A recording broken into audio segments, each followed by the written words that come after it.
옛날 어머니들은 절구통에 쌀을 찧어서 채로 치고 바가지로 쌀을 이루고 돌을 고르고 솥에 앉히고 불을 지피고 보리를 한번 삶아내고 뜸을 들여서 또 다시 밥을 해서 먹었습니다.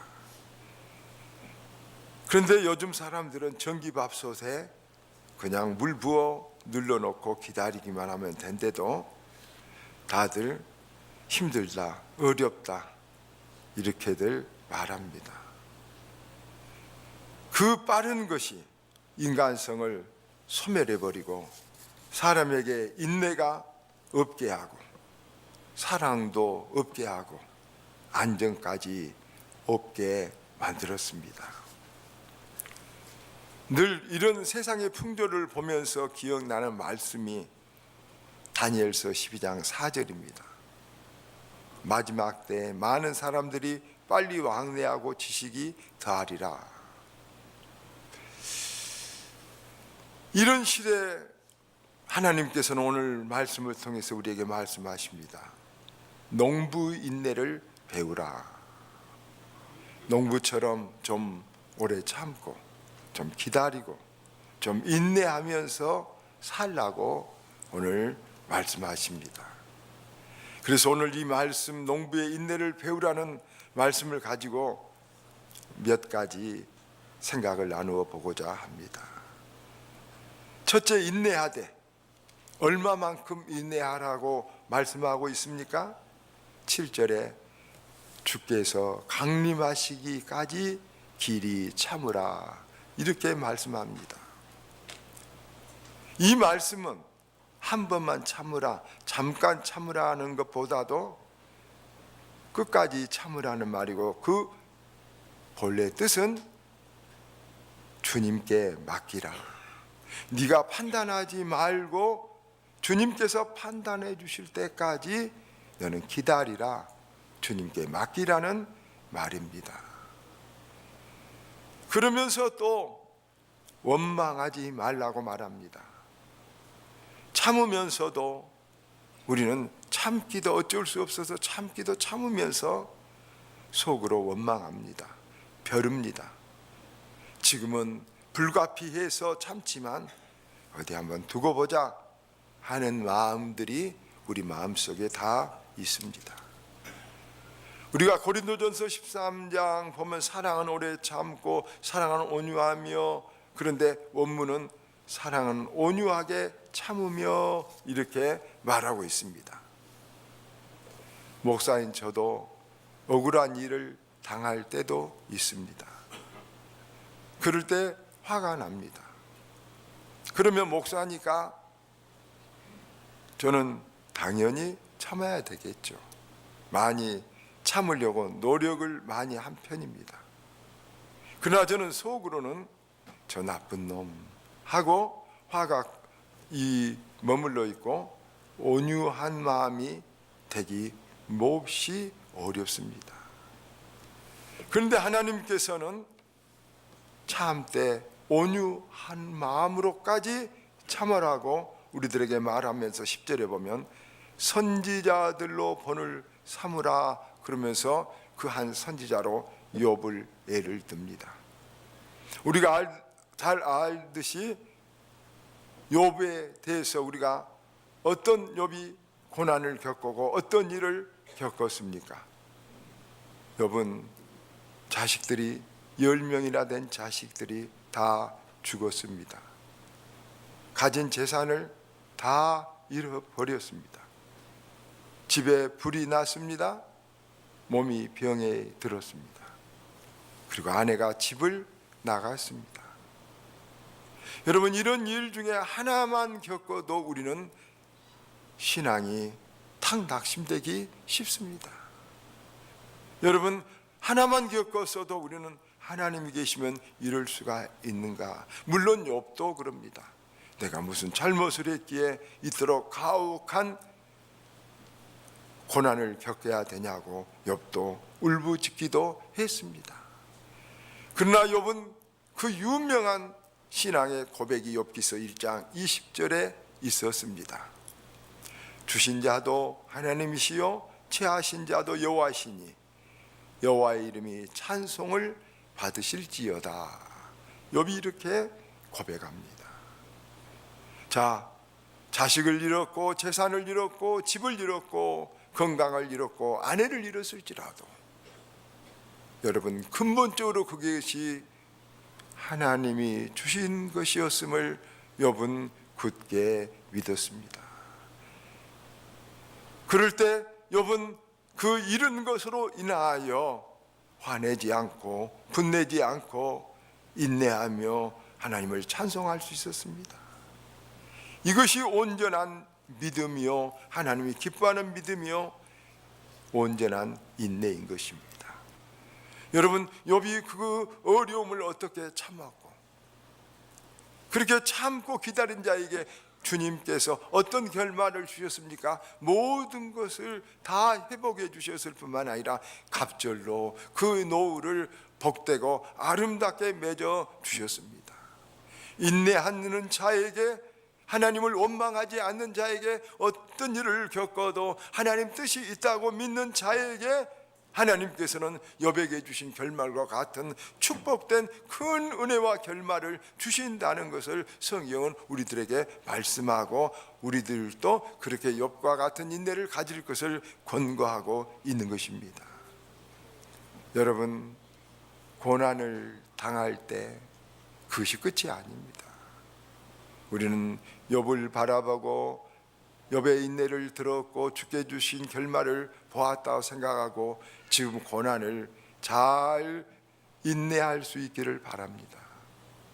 못된 사람이나 미숙한 사람을 만났을 때도, 나쁜 사람을 만났을 때도 인내할 줄 알아야 됩니다.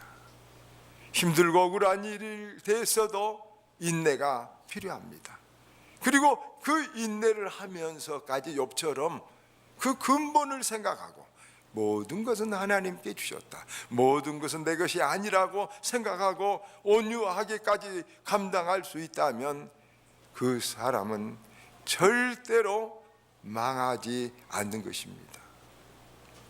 우리도 못된 우리들을 참아주신 주님을 생각하고 나도 다른 사람이 돼서 인내하고 더 나아가서 온유하게까지 우리가 그 마음을 지킬 수가 있다면 욥과 같이 반드시 하나님께서 욥의 결말을 욥에게만 아니라 성경에 기록한 것은 저와 여러분에게도 이 욥에게 주신 결말을 주실 것을 약속하고 주신 말씀인 줄 믿습니다. 두 번째, 인내하는데 어떻게 인내해야 되는지 몇 가지 나누어 생각해 봅니다. 생각에 있어서 먼저 인내가 필요합니다. 머리가 빨리빨리 돌아간 사람들, 여러분 좋습니다. 그러나 빨리 결론을 내리지는 말아야 됩니다. 빨리 머리가 돌아가는 것은 좋은데 빨리 결론을 내리는 것은 어리석은 것이라고 말합니다. 여러분, 일이란 것은 한 가닥이 아니라 여러 가닥으로 매어 있는 것과 같습니다. 그래서 빨리 판단하고 결론을 내는 것은 경솔합니다. 특별히 사람을 비판하는 것이나 일을 속단하는 것은 그렇습니다. 마태복음 1장에 보면 지구하고 아름다운 이야기가 나옵니다. 다 아는 요셉이란 청년이 마리아라는 처녀와 약혼을 했습니다. 그런데 약혼한 지 얼마 안 돼서 들려온 소식이 그 정원한 마리아가 임신을 했다는 것입니다. 요셉은 마리아하고 잠자리를 해본 적이 없습니다. 요셉은 쇼크가 컸습니다. 그리고 분노와 또 질투심을 피할 수는 없겠죠. 약혼한 여자가 남의 아이를 갖고 있으면서 나와 약혼을 했다니, 나를 이용하다니 생각할 수 있습니다. 여기서 여러분, 보통 사람 같으면 이런 여자를 가만두지 않을 수 있습니다. 파혼하고 마을에다 소문내고 저런 여자가 있었다고 말하고 자기는 억울하다고 하고. 그런 마리아는 단시 율법에 의해서 돌에 맞거나 마을에서 쫓겨나게 하는 것이 속이 시원한 방법일 수 있습니다. 그런데 그 일을 겪은 그 사람은, 그런 일을 만난 요셉은 어떻게 합니까? 인내합니다. 참습니다. 마태복음 1장 19절에 보면 저를 드러내지 아니하고 가만히 끊고자 했다 그랬습니다. 너무 억울한 일을 당한 것 같았고 참 자기가 이용당한 것 같기도 했지만 자기 좋을 대로, 자기 성질대로, 자기 급한 대로 해버리면 마리아가 마을에서 쫓겨나거나 돌에 맞아 죽을 수 있습니다. 큰 봉변을 당할 것입니다. 그래서 드러내지 않고 살며시 여러분 마리아 관계를 정리하려고 사람한테 아무 말 하지 않았습니다. 남을 배려했던 사람이죠. 참고 인내한, 자기 성격대로, 자기 상한 대로 행동하지 않고 생각하지 않는 것이죠. 좋은 사람입니다. 복받을 사람입니다. 참으로 믿음이 있는 믿음의 태도를 가진 사람입니다. 또 하나님께서 그런 마리아를 요셉에게 말씀하시기를 그녀를 데려와라. 그렇게 말할 때 요셉은 다 하나님 말씀대로 순종하여 따릅니다. 그것이 요셉의 귀한 인격이요 복된 믿음이었던 것입니다. 하나님의 말씀이기에 자기의 성품, 성격을 다 거기에 복종시키고 환경과 상황을 다 넘어서 하나님 말씀을 따라 그 길을, 불이익을 감수하고 걸어간 것입니다. 우리들 무슨 일이든지 눈에 보이는 대로 판단하지 말고 어떤 일이 있으면 깊이 기도해보고 하나님의 말씀을 들어보고 하나님의 뜻을 가닥져보고 또 교회나 가정이나 세상의 덕을 생각해보고 그런 사람이 여러분 크고 복된 사람입니다. 빨리빨리 결론 내리지 말고 기도해보고 하나님 말씀 들어보고 덕을 생각하고 여러분 모든 것들을 사렵게 생각할 수 있는 우리가 되기를 원합니다. 말에 있어서도 인내가 필요합니다. 야고보서 1장 19절 듣기는 속히 하고 말하기는 더디하라. 너무나 우리 당연한 말, 많이 듣는 말 아닙니까? 여러분 말이라는 것은 우리 사람의 운명과 아주 깊은 관계가 있습니다. 성경에 가장 로이드 존스 목사님이 세보니까 가장 많이 나오는 말이 믿음이란 말이고 두 번째 말 나오는 단어가 말, 언어라는 말이랍니다. 그러니까 로이드 존스 목사님의 말은 우리 인간에게 가장 중요한 것이 믿음과 말이라고 합니다. 성경에 가장 많이 나오는 말이 믿음이란 말과 말이란 말이 그렇게 우리 인간의 운명에 영향력을 끼친다는 것입니다. 말이 그렇게 중요합니다. 내가 말을 듣고 있을 때는 배우는 것입니다. 공부하는 것이죠. 그런데 내가 말을 할 때는 가르치는 것보다도 관찰을 당하는 셈이고 비판을 당하고 있는 셈입니다. 그래서 사실 보면 말하는 것은 이익이 있을 수도 있지만 손해나기 십상입니다. 이 설교 말씀도 그렇습니다. 저는 손해나고 여러분 관찰하고 배우는 것입니다. 말에는 능력이 있습니다. 하나님께서 천지 만물을 이 말씀으로 지으셨습니다. 그래서 말이란 것은 우리 운명을 만들어가는 능력을 지녔습니다. 잠언서 6장 2절에 내 입의 말로 네가 얽혔으며 내 입술의 말로 인하여 네가 잡히게 되었느니라 그랬습니다. 누에는 그 입에서 나오는 실로 자기가 살 집을 짓습니다. 인간도 내 입에서 나오는 말로 내 운명의 집을 짓는 것입니다. 그래서 축복과 저주가 말에 의해서 형성됩니다. 여러분, 그러므로 우리가 우리 운명을, 우리 인생을 한번 이렇게 되돌아보려면 우리의 말, 우리의 언어, 이런 것들을 한번, 물론 언어는 단어뿐만 아니라 감성까지, 여러분 어투까지, 목소리까지 한번 점검해야 할 필요가 있다고 말합니다. 입에서 나온 대로 그냥 말하면 안 되죠. 감정에 따라 말해서도 안 됩니다. 말에는 꼭 절제가 필요합니다. 말할 때 잘 생각하고 골라서 하는 것이 큰 지혜요, 여러분, 또 복 있는 일입니다. 말에도 좋은 명품과 같은 말이 있고 고물과 같은 말도 있고 쓰레기와 같은 말들도 많이 있습니다.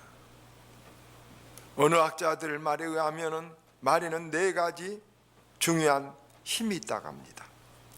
첫째는 각인력, 새겨진다는 것이죠. 여러분, 말을 듣습니까? 한 귀로 듣고 한 귀로 사라진다고 하지만은 실은 그렇지 않습니다. 영향력이 있고 지나갑니다. 새겨집니다. 뇌에 새겨집니다. 여러분, 각인이 됩니다. 자꾸 반복해서. 여러분, 우리가 70년대 60년대 잘 살아보자, 잘 살아보자, 날마다 아침에 눈을 뜨면 들은 말이 그렇습니다. 지금은 진부에서 들리지도 않지만은 마음에 새겨서 들었던 그 말들이 각인력이 있어서 그대로 된 것을 우리는 볼 수 있습니다. 견인력이 있다고 합니다. 끌어당기고 끌고 가는 힘이 있습니다. 부정적인 말, 부정적인 어투, 부정적인 마음이 늘 있으면 부정적인 것이 따라옵니다. 부정적인 것이 자꾸 다가옵니다. 잡아다닙니다. 긍정적이면 긍정적인 것이 자꾸 다가옵니다. 긍정적인 어투를, 긍정적인 감정을 가지면 늘 긍정적인 것이 내게 가까웁니다. 스와린 사강이라는 정신과 의사는 말은 자기가 하는 애언이다. 남에게 하는 것 같지만 자기가 하는 애언이라고 합니다. 여러분, 그러므로 말에는 견인력이 있다는 것을 알고 우리가 말, 어투, 어감, 그것이 내 운명의, 내 인생의 굴레를 만들어 간다는 것을 생각하고 여러분, 우리가 말을 잘 사용해야 돼요. 긍정적인 말, 감사한 말, 복된 말, 우리가 칭찬하는 말, 격려하는 말, 온유한 말 사용하면 그것이 내게 복이 될 줄로 믿습니다. 또 말에는 성취력까지 있습니다. 견인력과 비슷하죠. 프로이드는 이런 말을 했습니다.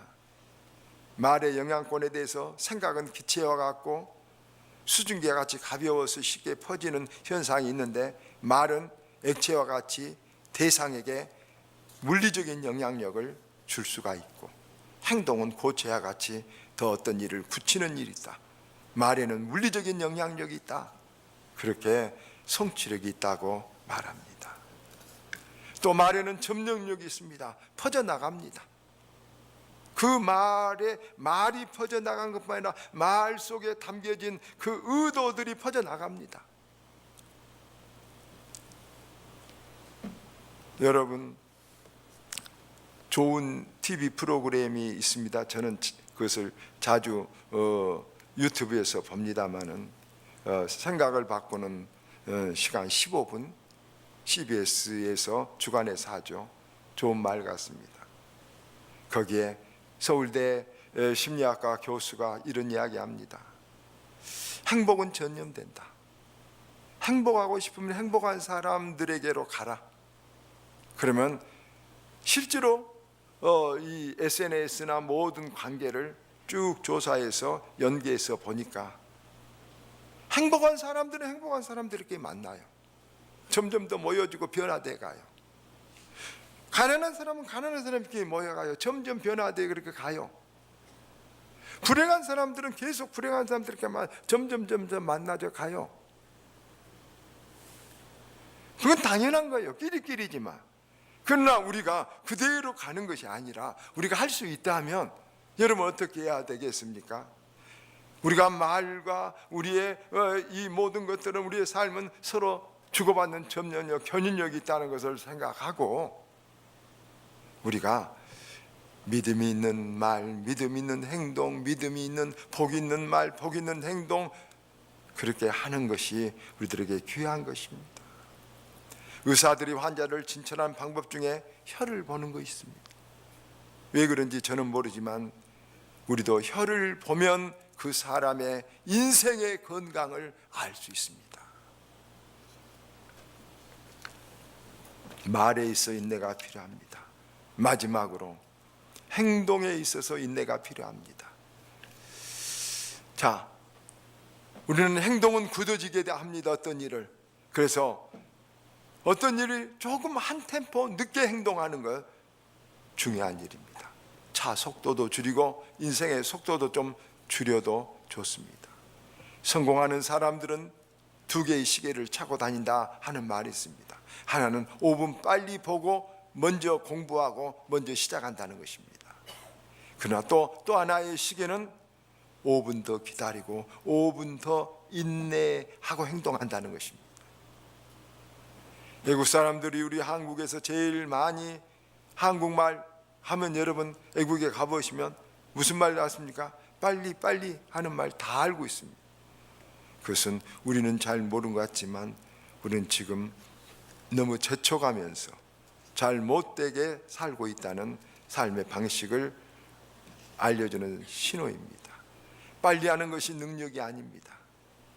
저는 성격이 급해서 성격 급한 것은 내 성격이다 그랬습니다. 그러나 그것은 아닙니다. 애절이고 교양이고 인격이고 축복의 문제입니다. 제가 성격이 급해서 나는 성격이 급해서 어쩔 수 없어. 아닙니다. 자기 자신을 조절할 줄 모르는 사람은 평생 남의 명령을 듣고 살아야 되는 것입니다. 말씀을 맺습니다. 여러분, 하나님께서 오늘 우리에게 인내하라, 좀 참고 기다리라고 말씀합니다. 너무 바빠서 초조해서 분주해서 평안을 잃어버리고 인간관계를 깨버리고 여러분 또 중요한 것을 보지 못하고 살아가는 우리가 돼서는 안 되겠습니다. 씨는 열심히 심을 일입니다. 그러나 씨를 심어놓고 뿌리가 난가 잡아대 파보는 사람은, 급한 사람은 절대 농사 못 집니다. 심어놓고 안 보입니다. 여러분, 하나님 앞에 심은 것도 안 보입니다. 그러나 기다립니다. 안 보여도 물을 주고 거름을 주고 잡초를 뽑고 기다립니다. 하나님 앞에, 보시는 하나님 앞에 기다립니다.